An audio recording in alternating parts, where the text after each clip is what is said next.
दोस्तों, मैं फराज मलिक दिन भर की कुछ बड़ी खबरों के साथ एक बार फिर आपके सामने हाजिर हूं। 3 दिन पहले राहुल गांधी को गुजरात की एक अदालत ने मानहानि के केस में 2 साल की सजा सुनाई। राहुल गांधी को यह सजा क्या हुई, मानो देश के अंदर मानहानि का एक नया ट्रेंड आ गया। कई सारे नेताओं के ऊपर मानहानि के मुकदमे दर्ज कर लिए गए। विपक्ष के नेता हैं सारे। क्या है यह पूरा मामला, इस पर विस्तार से चर्चा करेंगे, लेकिन पहले कुछ छोटी छोटी खबरें आपके सामने रखते हैं। खबर अमेरिका के एक रैपर और सिंगर से जुड़ी है। काफी मशहूर ये सिंगर हैं, लिल नाम से ये मशहूर है। नाम है डर्क डेरेक। इन्होंने इस्लाम कबूल कर लिया है। डर्क डेरेक अमेरिका के एक बहुत ही मशहूर सिंगर है। अगर इनके बारे में आप गूगल पर सर्च करेंगे तो आपको पता चलेगा कि ये कितने ज्यादा मशहूर हैं। लेकिन इन्होंने अब इस्लाम कबूल कर लिया और कहा है कि अब मैं एक मुसलमान हूं और मुझे इस्लाम पर गर्व है। इनके इस्लाम कबूल करने की खबर से पहले 2-3 दिन पहले खबर आई थी कि ब्राजील के यूएफसी के मशहूर फाइटर नेसिमेंटो, इन्होंने भी इस्लाम कबूल कर लिया है। तो दुनिया के अंदर कहीं से भी कोई बड़ी हस्ती अगर इस्लाम कबूल करती है तो हम आपको इस तरह की खबरें बताते हैं। अभी पिछले 1 महीने के अंदर ही देख लीजिए कितनी सारी मशहूर हस्तियों ने दुनिया की इस्लाम कबूल किया है। थोड़ी सी बात यहां पर राखी सावंत की भी कर लेते हैं। राखी सावंत ने भी इस्लाम कबूल किया। रमजान शुरू होने से पहले उनकी तरफ से बहुत सारे बयान आ रहे थे कि हम रोजा रखेंगे, उम्रे पर जाएंगे, नमाज भी पढ़ेंगे। तो उन सारी बातों को राखी सावंत फॉलो कर रही हैं। उनकी तरफ से नमाज पढ़ने की वीडियोस भी आ रही हैं। राखी सावंत ने रोजा भी रखा और बाकायदा इफ्तार पार्टी का इंतजाम भी किया। राखी सावंत इस्लाम कबूल करने के बाद फातिमा बनी थी। फातिमा बनने के बाद उन्होंने आदिल खान के साथ शादी रचाई थी, निकाह किया था और अब वो इस्लाम को पूरी तरह से फॉलो करती हुए भी नजर आ रही हैं। रोजा भी रख रही हैं, नमाज भी पढ़ रही हैं, सहरी, इफ्तार, हर तरह की वीडियो वो शेयर कर रही हैं। तो इस पूरे मामले पर आप लोगों को क्या कहना है? क्या वाकई में राखी के अंदर ईमान जाग चुका है? कमेंट बॉक्स में जरूर बताएं। अब चलते हैं राहुल गांधी की तरफ, लेकिन उससे पहले यह खबर आप लोगों को और बता देता हूं। उत्तर प्रदेश से यह खबर आ रही है। उत्तर प्रदेश की सरकार ने किसानों को एक राहत दी है। जो किसान नलकूप के जरिए खेतों में पानी लगाते हैं, जिसको मोटर भी कहते हैं, बहुत सारे किसान मोटर के लिए जो कनेक्शन होता है उसकी बिजली अब फ्री कर दी है। अगर आप उत्तर प्रदेश से हैं और एक किसान हैं और आपके खेत में भी नलकूप लगा हुआ है तो सरकार ने अब बिजली फ्री कर दी है। आपको एक भी पैसा नहीं देना होगा। ये बड़ी राहत उत्तर प्रदेश की सरकार ने दी है।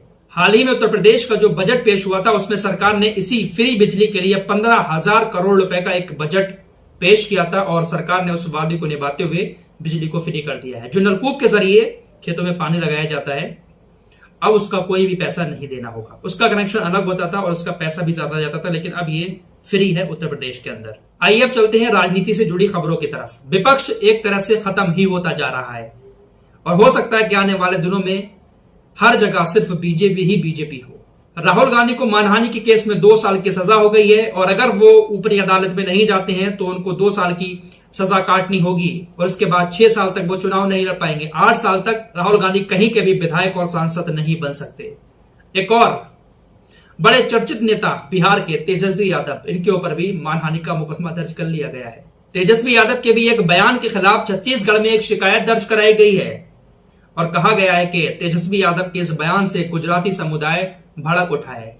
क्या कहा था तेजस्वी यादव ने, जरा ये भी सुन लीजिए। प्रधानमंत्री नरेंद्र मोदी जी के ऊपर हमला करते हुए उन्होंने एक बात कही थी। आपको पता है कि प्रधानमंत्री मोदी जी भी गुजरात से हैं, तो उन्होंने एक बयान में कहा था कि आज हमारे देश की हालत पर ध्यान दिया जाए तो सिर्फ गुजराती ही ठग हो सकते हैं, इसलिए जांच एजेंसियों को उनसे डील करते वक्त जरा सावधान रहना चाहिए, कहीं वो भी इसका शिकार ना हो जाए।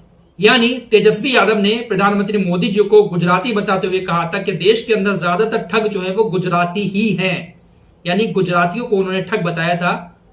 जिसके बाद अब ज्ञापन सौंपकर उनके ऊपर शिकायत दर्ज कराई गई है और कहा है कि इससे गुजराती समुदाय आहत हुआ है। उन्होंने सभी गुजरातियों को ठग बताया है।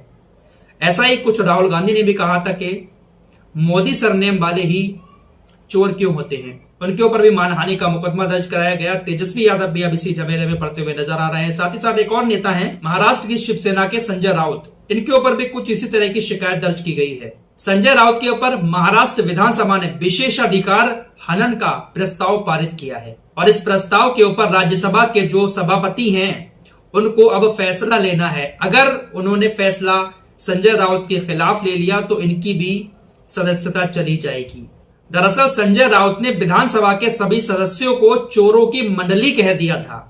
जितने भी सदस्य होते हैं विधानसभा में उनको चोरों की मंडली कह दिया था, जिसके बाद ये प्रस्ताव पारित हुआ है और अब सभापति महोदय जो हैं, फैसला उनके ऊपर है कि वो संजय राउत के खिलाफ किस तरह का एक्शन लेते हैं। अगर संजय राउत के खिलाफ उन्होंने फैसला सुना दिया तो इनकी भी सदस्यता खत्म, ये भी अब सदन में नहीं बैठ पाएंगे। महाराष्ट्र में अब शिवसेना की सरकार नहीं है, वहां पर भी एकनाथ शिंदे की सरकार बन चुकी है बीजेपी के साथ मिलाकर। तो यहां पर अब कई सांसद और विधायकों की कुर्सी पर खतरा मंडरा रहा है।